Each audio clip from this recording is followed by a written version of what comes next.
I'm Njcali. Welcome to the channel. I'm glad to be in the garden today. I have something new that I never grew before, so come check it out and see what that is that I'm growing this year for the first time in 2025. So come join me. Let's go.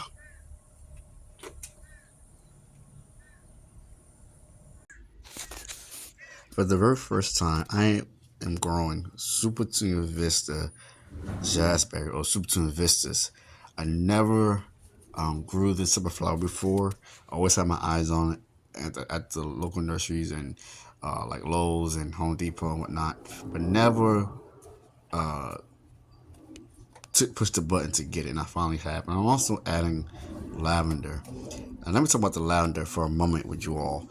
Lavender here in my growing zone 9B is considered a perennial. And this is Spanish lavender that I'm growing for the second or third time since I've been growing lavender. And I haven't grown lavender in quite a while, but lavender, all lavenders are different.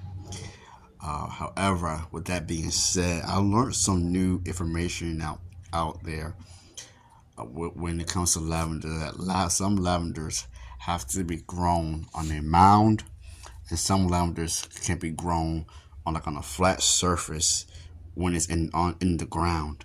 Now, my lavender is in a grow bag, but I want to also say that some lavenders, depending on the variety you have, may need to be more watered than what you think.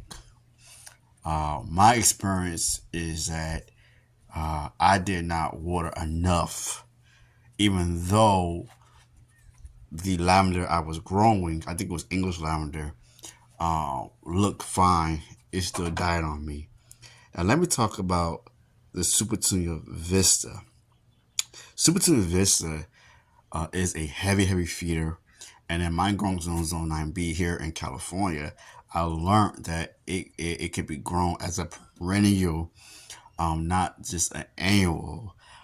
And so with that, I'm going to see if it actually is true or not, because certain people that actually has been growing this lavender says that it works. And so even Peru Winters also says it because it's on a label. The next flower is a annual, and it's a petunia, not a super vista. As then I don't know if they're related or not, but they look like they are. But this variety is an annual, so I'm going to see how well it do in this location. And that's a little NJ's flower that I'm putting in this container here as well. He asked for flowers, so I'm adding flowers to the garden, some more flowers. And also, guys, I know y'all probably wondering, where is that tree collar?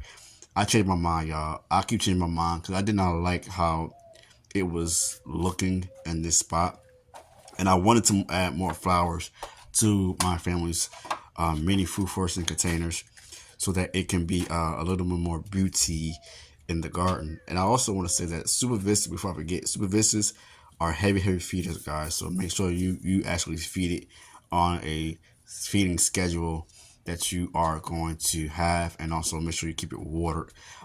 Also, from what I have learned, that Super Vista can be grown in the full sun and also part shade. But my label here told me part shade, full sun. But anywho, here it is, and here is the other Super Petunia Vista and this other Spanish lavender on the other side of the garden, guys. Super excited about that.